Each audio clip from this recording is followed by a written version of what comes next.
Everybody, welcome to the earliest alerts, and of course we'll talk about several things today. The allergies, we'll cover that for the pollen.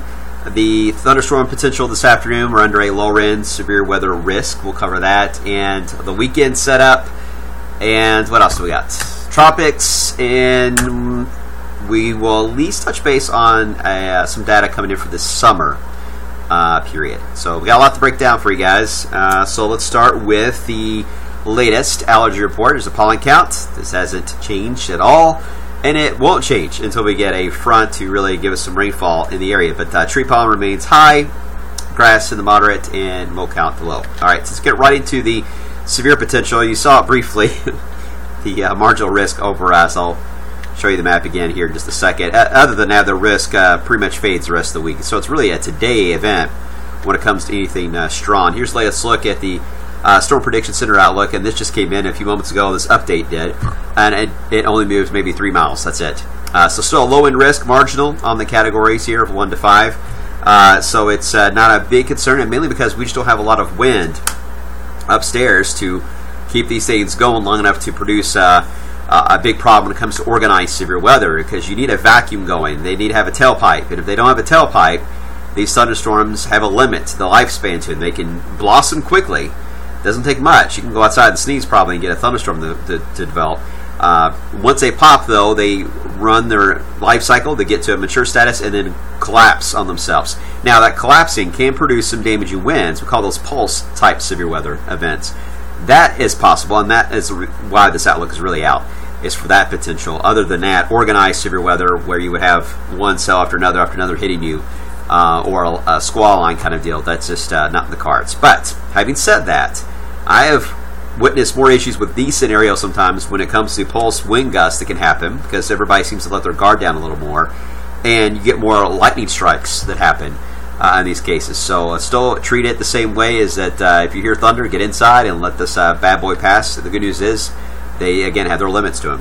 Heavy rain, that's a big concern too out of these downpours. Now, looking at the radar trends now, we had some thunderstorms last night, those of you in Jasper to about Paoli. That boundary is still there. In fact, the boundary itself, based on what I'm looking at, there's a couple of them. There's one that's kind of draped like this, and one that's similar to this on the latest analysis I was looking at. So these two bands, or these two boundaries, look to be the ones that will ignite later today once we get enough heating involved. And obviously it's the one closer to the Ohio River that I think is going to be an issue for the early evening. What you notice, though, is the more south you are, there's not much of a trigger right now showing up for you guys. So it's mainly our northern sections here, wave country, that the triggers will begin anyway for these downpours. So let me show you a wider setup. You can see we're entering the storm zone for the first time today. We've been lucky to be under the influence of high pressure for a while, but we're losing that influence today. We're in that transition period from the record heat to the stormy setup. The tropical low is still there to our south. It's not as robust as yesterday. In fact, southern Florida is back in the sun again. So it's still spinning, but it's just not wrapping itself up and to become anything organized tropically. So that threat's going down quickly, but still it will add some cloud cover and tropical moisture into our neck of the woods for especially Thursday. Let me show you the HRRR model, the high res that we got, and I think that's probably the one that's got a better handle on how things will evolve today. We're going to heat things up. I am going to take us to at least match the record high today of about 92. Now, once we get to that level, we could have a quick little thunderstorm. Notice here in Futurecast, look close to Louisville, you see a quick little pop up there. Can't roll that out. I'm going to keep the rain chance in the forecast this afternoon very, very small, 10-20% for a rogue pop-up thunderstorm. Otherwise, we've got to wait a little bit longer to get to that boundary to go. But when it goes, you're going to know it really quick. On your way through these weather app, you'll likely get the notification. Hopefully you got them on. It'll say precipitation detected in your area or lightning has been detected in your area. And it can happen. You're enjoying sunshine. You can quickly go to that kind of an alert. So look how quickly they begin to blossom along I-64. And that looks to be, again, the two boundaries are really showing up well, and even the HRRR model of where they will likely begin to pop later today. Now, I don't think the model is exact, but it's going to be very close to 64. Still think we can at least get 91, 92 in before that happens. Then they'll continue to work themselves through. They'll fade out, and another one develops because the colder wind of one thunderstorm acts as a little mini cold front, creates another blowing up of a cumulonimbus cloud. You get another thunderstorm, and then it rains itself out. And that that trend will continue for a few hours. I'll with you about midnight or so. Then once we get into really tomorrow and lead into Thursday, that's when we get more action. And now the focus tomorrow, I'm seeing a trend that's going to be mainly Kentucky. They'll have a lot of the rain. Indiana will have some thunderstorm action, but Kentucky may take the brunt of the coverage tomorrow. And that may be a similar sub even on Thursday as we get now that tropical low influence involved in it. But now with the low, the way it's spinning the way it is, our winds, it kind of absorbs into the front here. So our wind flow will actually be coming in around the low. The low becomes more of a dominant feature than the front. So you get more of a northerly flow. That is a cooler flow, so our numbers are not going to be as hot as we get into the end of the week here. We're still talking about 80s, but barely into that in some cases. And if we can stay rainy enough, some of you won't even get to the 80-degree mark. So this is a nice little break coming our way. We need some rain. We need some nap weather, right? You don't want to stay sunny and hot all the time. That is no fun, and that's certainly not fun for the farmers and the gardeners out there. Now, the signs here of the low drifting more east is still there. Friday, mainly east of 65. And that's the setup I'm looking at for the weekend, where we get the tropical low front moving out. But here's the thing. We got a gap to work with, guys, for the weekend. I know a lot of you got a lot going on this weekend. I'm already hearing from you. We got a gap, but we have another front moving in. How much of a gap we get? Not enough.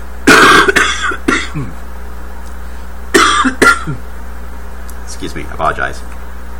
Sinus infections are great, aren't they? All right. Now I'm going to be crying now. I'm watery. The next front moving in is the one we're going to watch. That will influence us toward the end of the weekend. So if you have any outdoor activities this weekend, just be mindful that the rain chance is there, but I don't think we'll have as much coverage going on Saturday, especially even in Sunday. Most of the daytime period is fine, but by Sunday night into Monday, now we're going to get the influence of that front. Now we're going to be talking about more showers and thunderstorms rolling in. So it's not all bad news for the weekend, but I don't see a completely dry scenario right now. All right, looking beyond that, the setup is still kind of similar where we got this Bermuda high in place.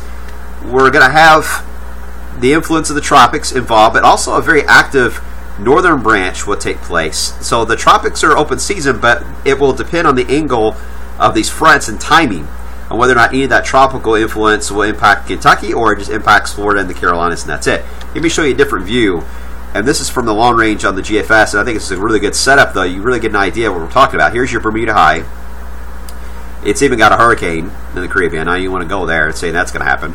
But it tells you that it's seeing the influence of high pressure in the area for the Bermuda high. But then we got a lot of these little different lows moving in. So you get these little dips right in the plains, and then they lift back out because they sense the high right here, the Bermuda high. So every front that comes at us weakens. Still can give us a rain chance, but they will not have as much of a severe weather threat with them at all. In fact, they'd be more found when the winds are off their strongest, which would be the northern plains. Now, each little front, again, as they move through, if the front is right here, right when there's a tropical system or entity involved, it will sense that front and spin out to sea. But if there's no front, well, then it can move into the southeast and in our area. So, a lot of questions as we head toward Memorial Day weekend, especially in the early couple days of June.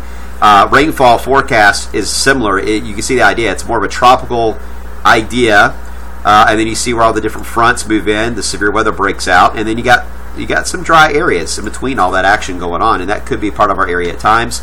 Temperature's the same story. It would depend on the amount of rainfall. At times we'll be at normal or even below normal a couple of days, depending on if we get some heavy rain events. But look how the above normal begins to increase, and that will be the fuel for the thunderstorms to really skyrocket in the plains. I think this is going to be an area to watch for storm chasing for you. A lot of the storm chase groups, including the Western Kentucky University, the Hilltoppers are out storm chasing. They'll be back more than likely before this gets going, but this is where the severe weather looks to really ramp up.